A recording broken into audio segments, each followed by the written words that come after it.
Почитувани слушатели, ви посакувам Божи благослов. Како се спасуваа старозаветните луѓе? Откако човекот падна во греф и престап, ја изгуби Божјата слава и му стана непријател на Бог.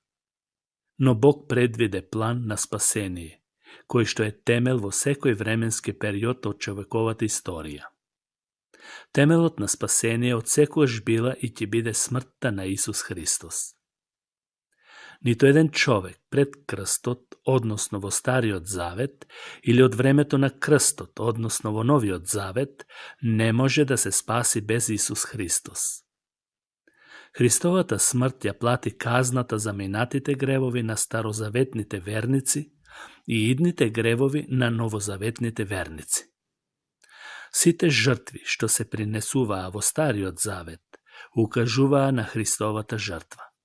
Така што иеко жртвата не беше реализирана, таа го стишуваше Божјиот гнев и правеше помирување, бидејќи Христос е закланото јагне уште пред создавањето на светот.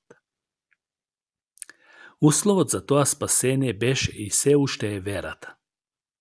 Луѓето требаше да веруваат во Бог и со таа вера да им се простат гревовите. Псалмистот запишал: блажени се оние кои се надеваат во него. Во Битие или Прва Мојсеева книга, 15 глава 6 стих, ни се вели дека Авраам му поверува на Бог и тоа беше доволно за Бог да го прогласи дека е праведен. Жртвениот систем за кој читаме во Стариот Завет не го одземаше гревот со самите жртви од животни, како што го објаснува тоа апостол Павле во Евреите 10 глава. Но сепак, сите жртви укажуваа однапред на денот кога Божјиот Син ќе ја пролее својата крв за грешниот човечки род. Божјиот услов за спасение беше единствено преку вера.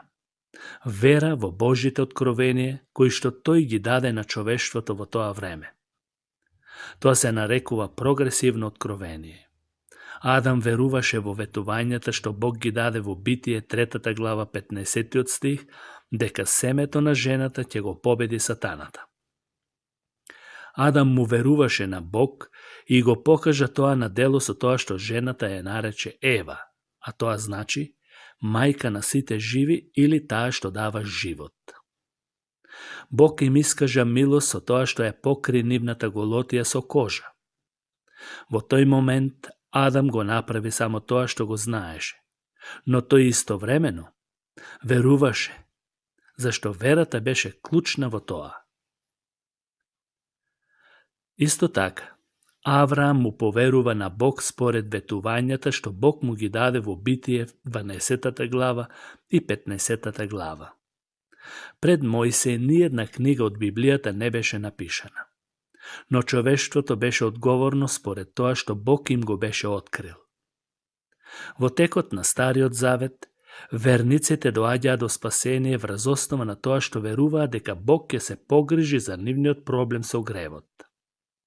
Денес тоа го гледаме во минатото, верувајќи дека тој веќе ги презел нашите гревови на крстот преку Христовата жртва.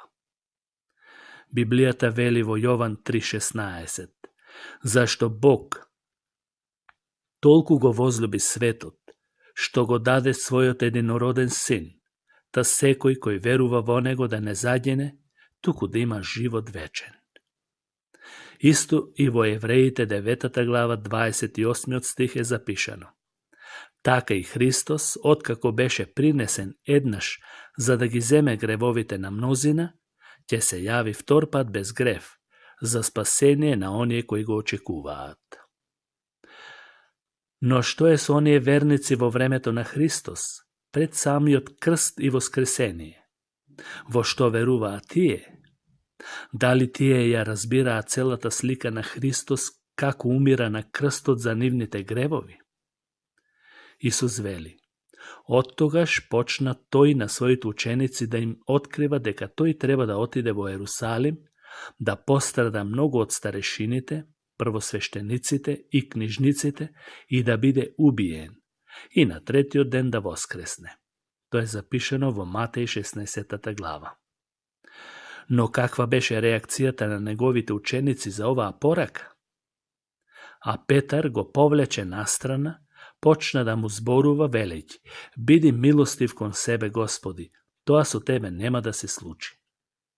Петар и другите ученици не ја знаеа целата вистина, но сепак тие биле спасени бидејќи верувале дека Бог ќе се погрижи за нивниот проблем со гревот. Тие не знаеа како тој ќе го стори тоа, исто како Адам, Авраам, Мојсей или Давид, но тие веруваа во Бог. Жртвата однапред важеше за тие што имаа вера во Бог и што ја прифаќаа. Во денешно време ние имаме повеќе откровение од оние кои што живееа пред воскресението на Христос во поглед на Божиот план. Ние ја знаеме целата слика во минатото, сегашноста и иднината. Бог кој во старо време, откако многу пати и на многу начини им зборуваше на татковците наши преку пророците, во последниве денови ни проговори преку Синот, кого го постави за наследник над се, преку кого ги создаде и вековите. Тоа е запишано во Евреите 1 глава. Нашето спасение е се уште втемелено на смртта на Христос. Нашата вера е се уште услов за спасение, а објектот на нашата вера е се уште Бог. Во денешно време, за сите нас, содржината на нашата вера е тоа дека Исус умре за нашите гревови, беше погребан и воскресна на третиот ден за наше оправдание. Нека му е слава за големото спасение што ни го понуди на сите луѓе преку жртвата на неговиот син Исус Христос, и во Стариот и во Новиот Завет. Амин.